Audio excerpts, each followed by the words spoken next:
Oh, okay.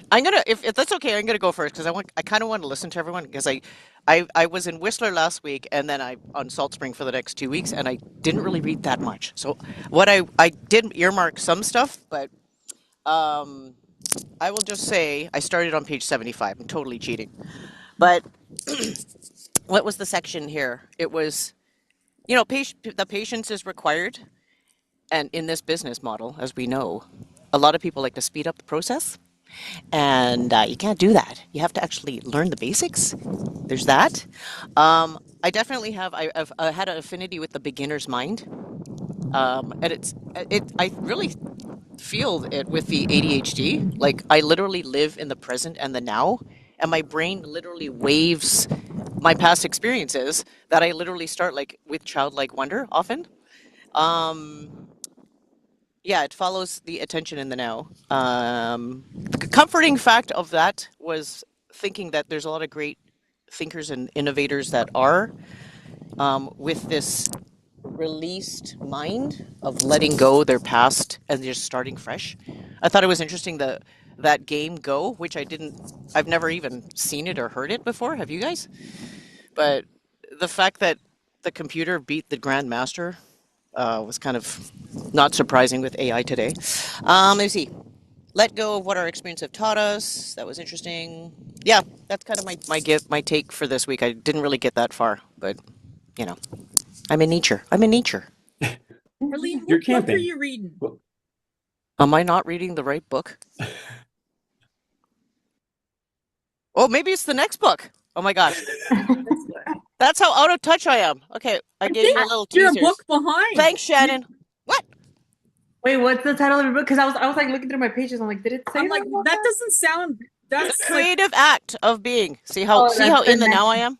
Is that last one? no, no, hon. the Is that next the next one? one. Oh, it's So the you're next one. ahead actually, so that's See, I good. told Oh, you ahead. teasers. Okay, sorry guys. Okay. Sorry. very Cover your excited. ears. Cover your ears. You're So awesome. I'll jump in for this book if you don't mind, just so we can get this going.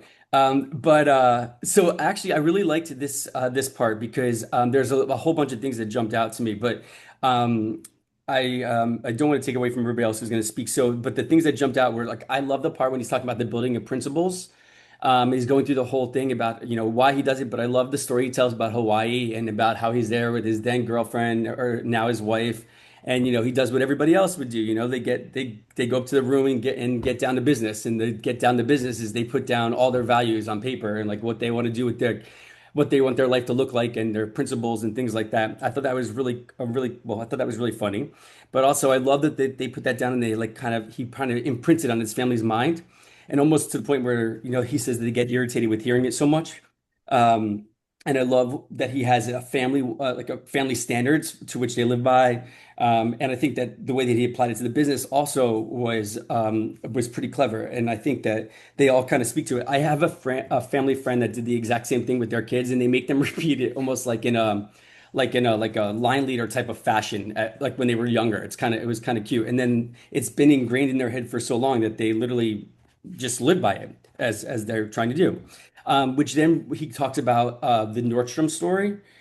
So I just think it's funny to think about him going up to random people and just, that talk about, raising children and people that he assumes are older than him and just saying, well, what did you do that was successful? Or I forget how he put it, but basically asking all these questions about what it was about raising the kids and everything.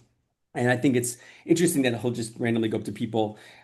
But he brings that into also the story about the hires that he had at the company, and about the guy that got in trouble with the FBI, and all those different things about like that he was basically on the edge of doing something illegal versus doing something just kind of infringing on against policies and procedures.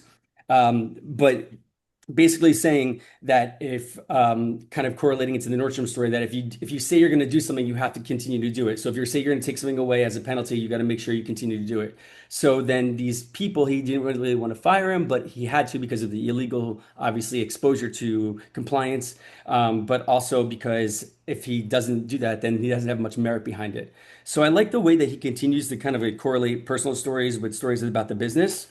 And then he starts to talk about later on about having friction. And I thought that that was really funny because he talks about if there's no friction, he creates friction because that is a good because he thinks it's a good way to create office relationships, but also just in general relationships, and that they're not singing "Kumbaya" in the office, holding hands and things like that.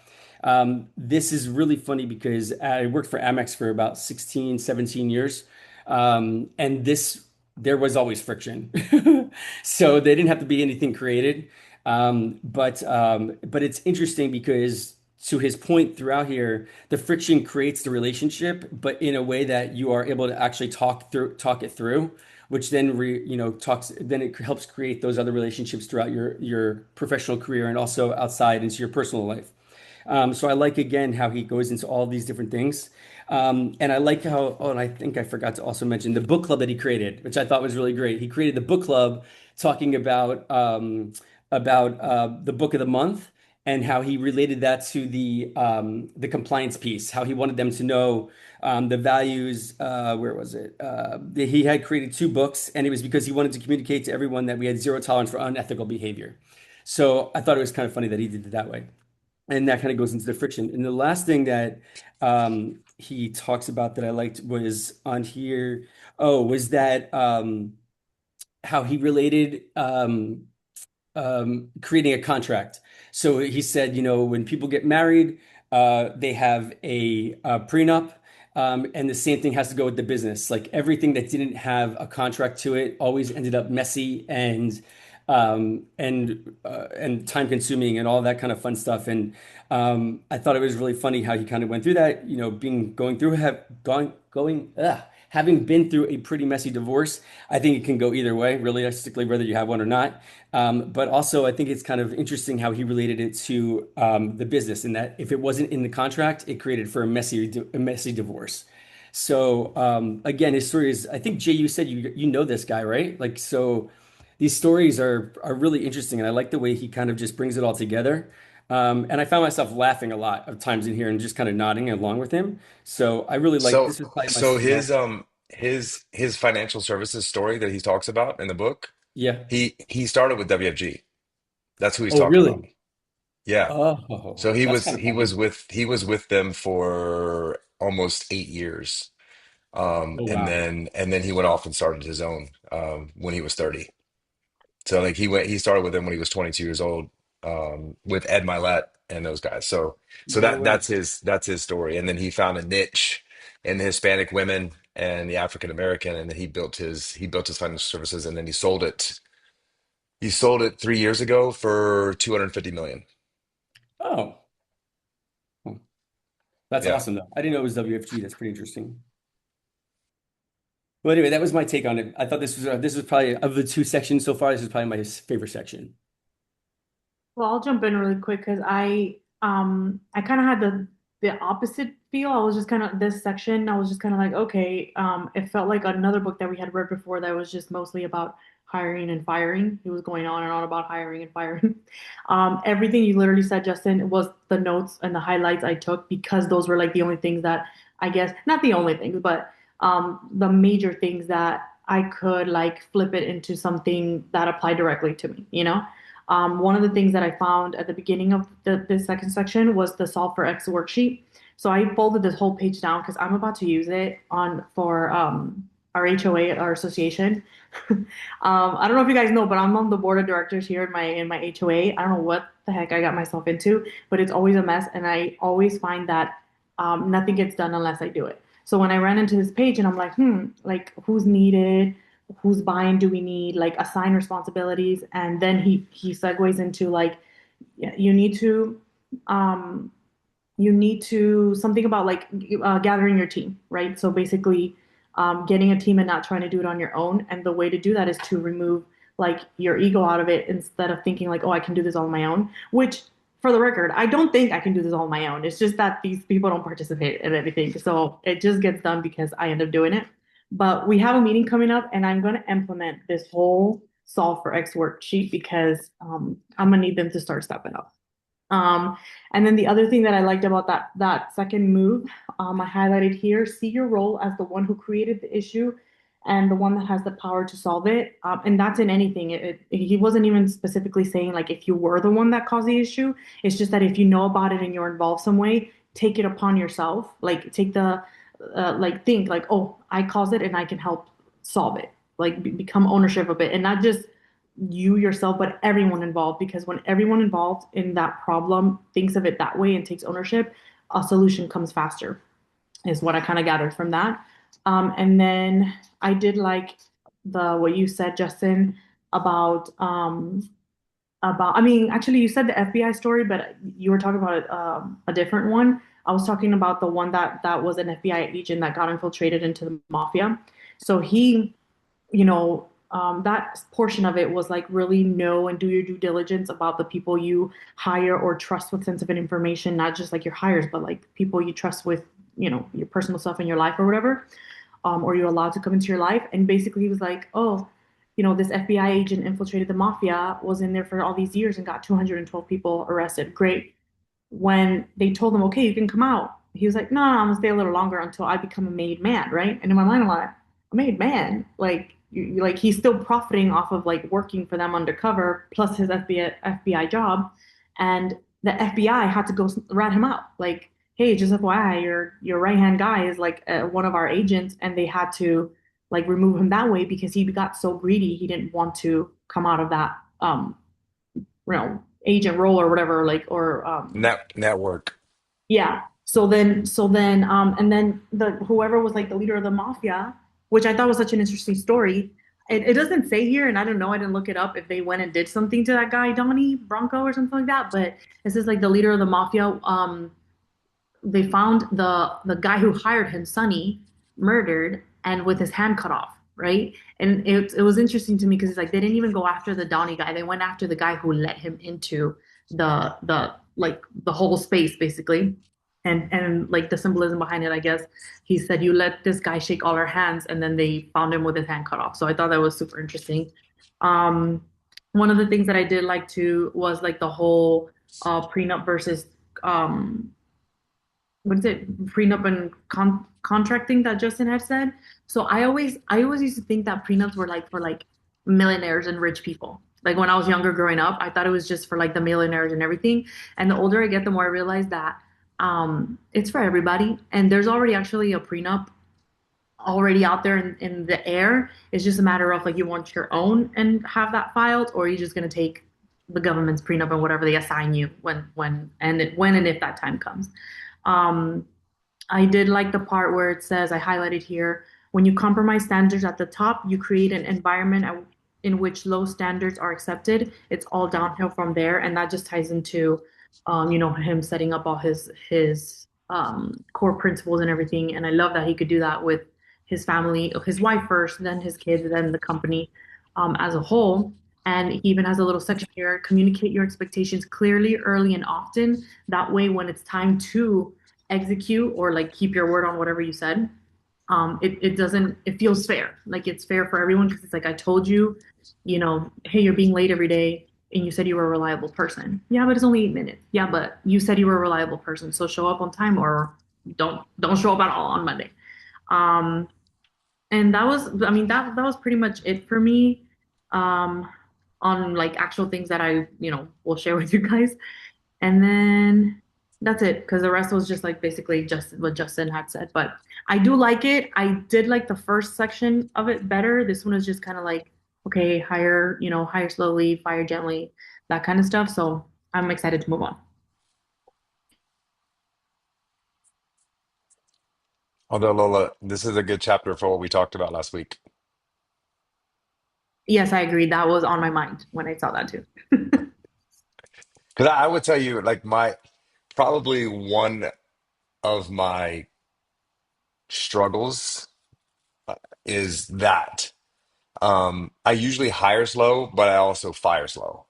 And that's why I'm usually not in control of it because I just don't have the heart sometimes. And I feel like what he talked about in there about firing and what it does to other people, what it does to the company, and that it sucks. But I also liked how he did it and how he lets people down and giving them the warnings and saying you probably know this is coming, but we just can't do this anymore. So I mean, I thought that part was really good, and just a reminder to me that I need to make sure whoever's firing for me that I make them do it faster. Yeah, and not just that, but he gave you like a little blueprint too. Like, hey, these are the steps to take, and to treat it like a relationship. Like, hey, Yeah, yeah. it's me, not you. Like, do it Right, right, nicely, I right. guess, and then always talk about like their skills and their talents and stuff, not just like on a bad note. So Yeah, just so because he said with social media, people go out there and badmouth you, and like mhm. it ultimately hurts you. Yeah, People always told me that at the end of the day, people, they don't get fired, they fire themselves, right? They could put themselves in a position. Yeah, yeah, I've but always just told people I mean, no one is irreplaceable, right? But if you really make yourself irreplaceable, like by doing everything in your power, I mean, not only do you make yourself irreplaceable, you make yourself in a position to make more money and you have that job security, right? If you're doing I mean, most people that are not doing their job 100%, no, they're not doing their job 100%, and it's not a surprise, when it comes to them because they're not living in that irreplaceable. And my grandfather taught me this when I was really young. When I was 16, I was working at Sabaro's Pizza in the mall. And I was complaining about the job because they had me washing dishes and it sucked because it was pasta and burnt pizza and cheese and it was just a horrible job that I remember. And you know, I just remember him telling me, if you always work 2 times harder than you're getting paid, you'll always ultimately make 4 times more than you're getting paid, than your job. So ultimately, what happens is you work hard all the way up to that point, and then now you get to a point where you're getting paid 4 times um, the job that you're doing, later down the road. He was like, so if you want to make 2 times more than you're making, then work 2 times like you're working. So I just always remember that, and that's always kind of been my thing. Even when I was at Waffle Houses, I just outworked everybody, and ultimately I got promoted through the ranks very, very fast. Same thing with Allstate when I came in, I just worked 2 times harder than anyone else. I was the number one agent at Allstate, so it just always that's always been my philosophy in anything that I do, and it always pays off. But most people are like, they're not paying me enough. I'm gonna, half-ass it, and then they just wonder why they always stay because they go to the next job, they do the same thing. They go to the next job, they do the same thing. But I'm so sorry. I'm gonna say one last thing before someone else can take over. I love that you said that because I actually ran into a TikTok video recently about a lady doing a simple house chore, which was cleaning her garage, right? And she was like, this house used to be my prayer, and now I'm living in it, and I'm not taking care of my house, right? Mm, My garage is dirty. I prayed for this car, and I'm not taking care of this car. So she was basically saying, while you're there, like wherever you are in your case, like in Waffle House, in Sabar's, whatever, steward that job and treat it like, I prayed for this, so I'm going to take care of it because you want more later in life. So if, to stay on theme with the video I saw, so if God can see that you are taking care of what he's already giving you, he's going to give you more and he's going to yeah, give it more very abundantly. good. I love that you said that. Very good.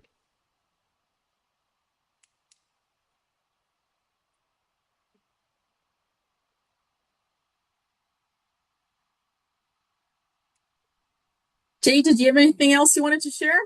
Oh no, I don't go to the last. I just butted in because Lola sparked something in me about hiring, and we were having a conversation last week. So Okay. As long as you weren't having a conversation with Lola about firing and, no, yeah, because no, no. Lola will be doing firing in the future in the Doing the next business firing. venture. Okay. Yeah, yeah, yeah, Okay. yeah, yeah. Okay. I Glad don't glad like to to do that. I'm clarify. not very good at it. Okay. Glad to hear, Lola, you're still sticking around. That's great. I'm enjoying this book.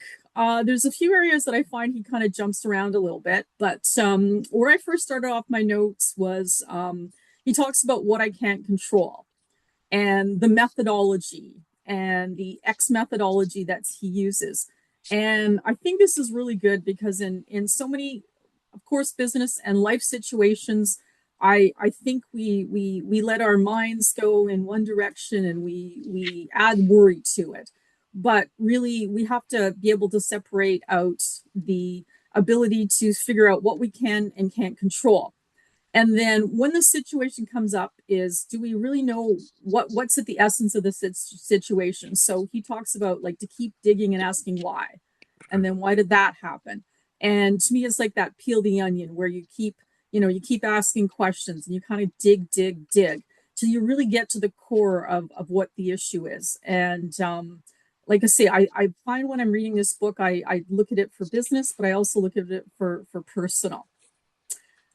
Making a decision. How important is that? There's so many times when, sure, myself included and others, and I find like if people just can't make a decision, it's like you've got the facts, and it gets to a point where, yeah, all of a sudden, if you don't make a decision, you're stuck in this world of stagnation, and really not making a decision is a decision. So that I think is a skill in itself, and more people, probably even at a younger age, should be taught. Make a decision and then go forward, live with it, and then you come to another crossroads, you make a decision whether you go back or you keep going. But I think that's something really important. When he talked about recruiting, there's one thing he said that I thought was quite poignant. He said, instead of looking at hiring people and how they're going to make my life better, he says, I look at how can I make everyone else's life better. And I think that's fairly rare thinking. To me, this guy seems to have covered a lot, and I'm like, I don't know when he ever sleeps because he's got so much going on. But for him to be that thoughtful, I thought was really says something for what he talks about, the standards, the expectations, the principles, and what he's doing to lead by example. So I think if you can find an organization or a manager, someone who actually thinks like that, that's really rare, and I think there's a lot of value in that, and something for me to keep in mind as I'm growing my business.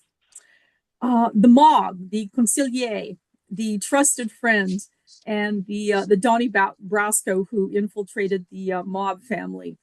And it's interesting how sometimes sometimes we don't let enough people in and trust people. But then on the other hand, this is a situation where how did Donnie Brasco get so into the mob family?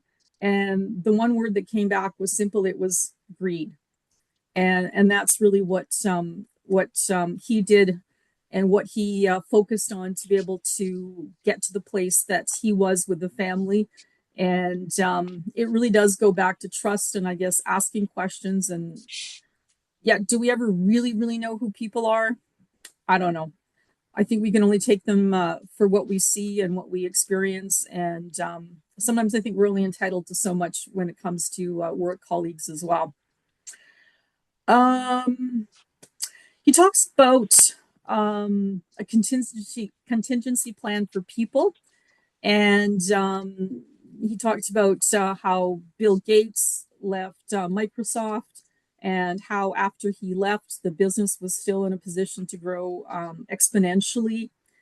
And often ego gets involved, and managers and owners think, you know what, this is my company, this is my baby, which it is, but they're not doing it on their own. It's all about that team approach.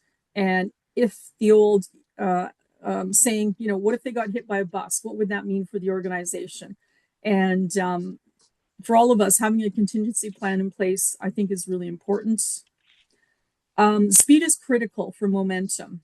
And that, to me, leads back to things like decision making, things you can and can't control. So to me, that was good as far as being able to tie things up again. And just remembering that you can't sit back and wait because nobody else around you, the world doesn't sit. Things are always moving, and you've got to keep going and making decisions and making it happen. The levels of trust. I really like this one. I think I'm going to get the examples here. Just the different areas of being able to trust people. You've got the stranger, who is someone you don't know, you have no experience, you have nothing to go with. So the amount of trust with them, of course, is very, very limited. Endorsed, where people either come as a referral or they've got a track record, something that you can work with. The trusted, so someone now that they've proven themselves, they're loyal, they're honest, they're reliable. So somebody that you can then move into a different category. And then the fourth is your running mate. So rare, says it's the equivalent of your best friend in business. And I think to run a successful business, if you've got one of those, he talks about Warren Buffett, of course, and we think of Warren Buffett, of course, running Berkshire Hathaway, but who was the one person that he was always able to go to? And that was Charlie Munger. So he was the one that was really always beside Warren Buffett and running that company and making the decisions and really just being his conseiller. Love languages. I've heard of love languages, the ways in which people the way they react to certain love situations. And I guess when you've got a job, so many people think it's just about money, but there's so many other components that are so important. And I think businesses often can get lost in this because the focus is just, of course, on money making, but the focus sometimes just has to be on people. As far as the one fellow he talked about, all he wanted was just someone to say, "Hey, you did a good job," and it wasn't about making more money. It was just about the recognition. So that's a really important one to be able to tap into. So far, I'm enjoying this book, and like I say, I'm reading it and I'm looking at business, but I also try and take out the different pieces and advice that I can with regards to life. So. Few sections in here got a little bit mumbly jumbly, but interested and looking forward to reading the next section.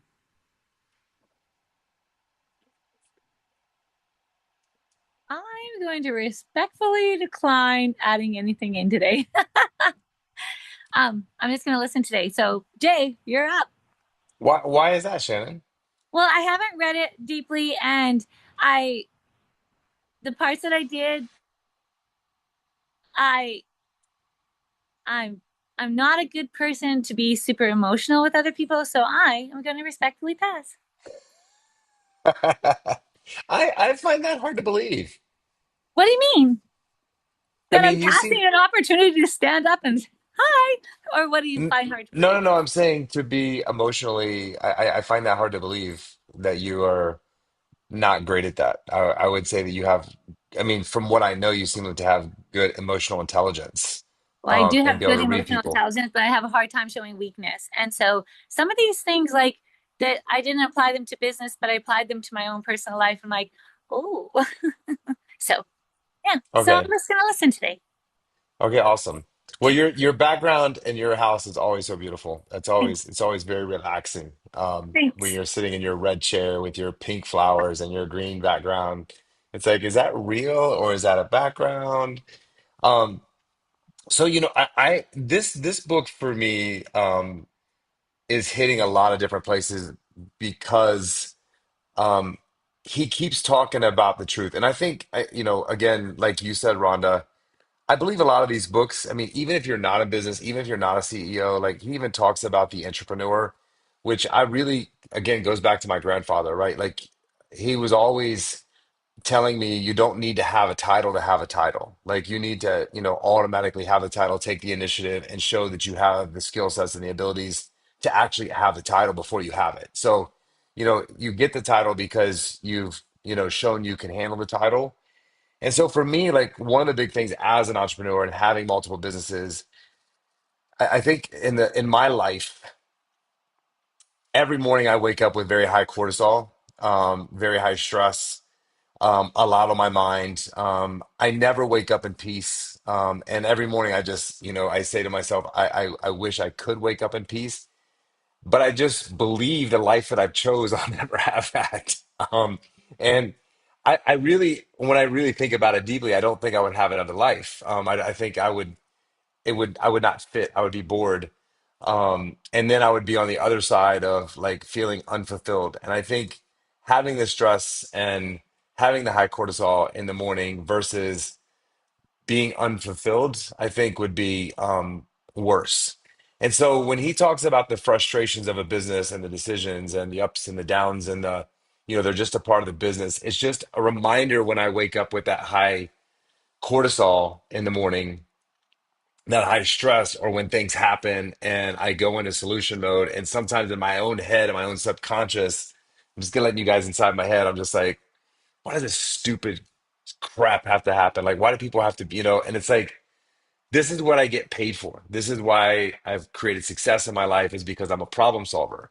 And so much so that when my wife brings me a problem that's personal or something else, I automatically go into this problem solving mode, which is not always the best or what she's looking for, but it's just the way that my brain works. And so for me, this book is peaceful because it's like I'm not alone, that everyone else is feeling this. And sometimes I feel like I'm on an island and I have to deal with all of this shit, excuse my French, that I shouldn't have to deal with. But then this book is reminding me this is the chosen life that I've chose, and I wouldn't want it any other way. So it's like now when I wake up with that cortisol, it's almost like you asked for this, so deal with it and manage it and get better at it. And the other thing that I also realized is that cortisol and that stress and that feeling that I have in the morning is what helps me solve problems.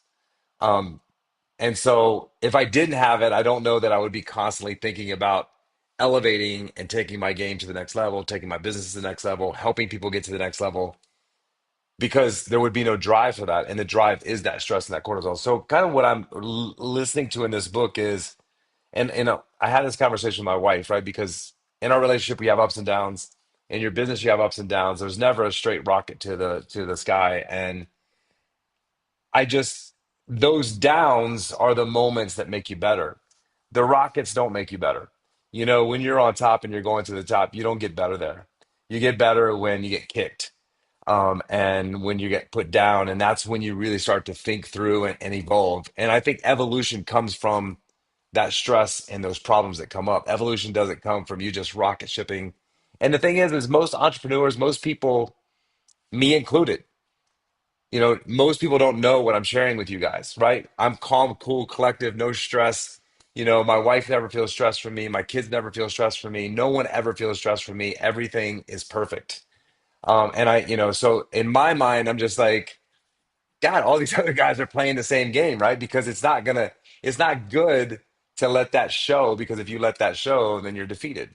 And so I think for me, that's what this book is doing more than anything is everything that I'm going through or been through and going to go through is completely normal because it's the life that I chose.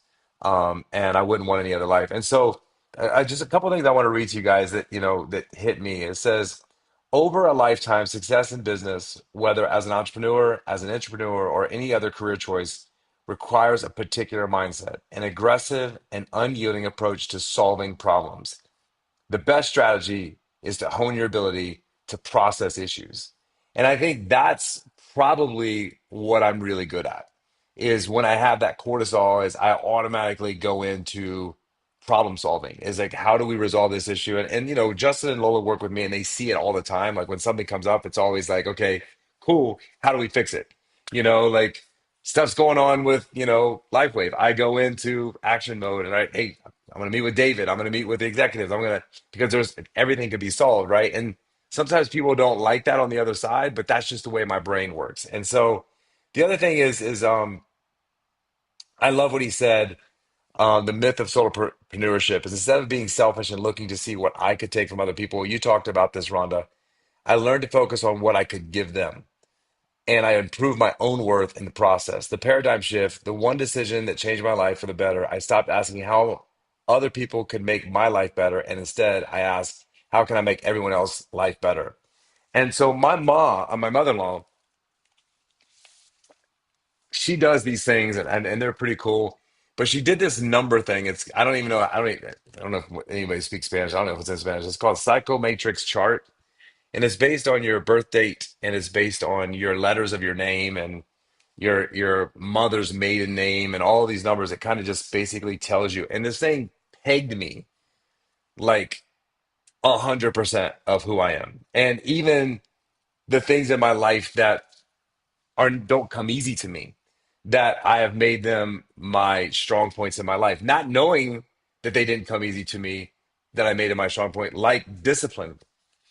is one that doesn't come easy to me, but it's probably at the top of the things that have made me successful is the discipline that I have every day when it comes to food, diet, time with my kids, time with my wife. Like, and so like when he says that, like one of the things that's said in here is my numbers is is known as the master of compassionate love and service. And sorry, it represents a vibration of profound devotion, healing, teaching, and inspiration. And I read that and I was like, holy crap, like that's who I am, And so sorry, I just got this. I just read through it. But it's like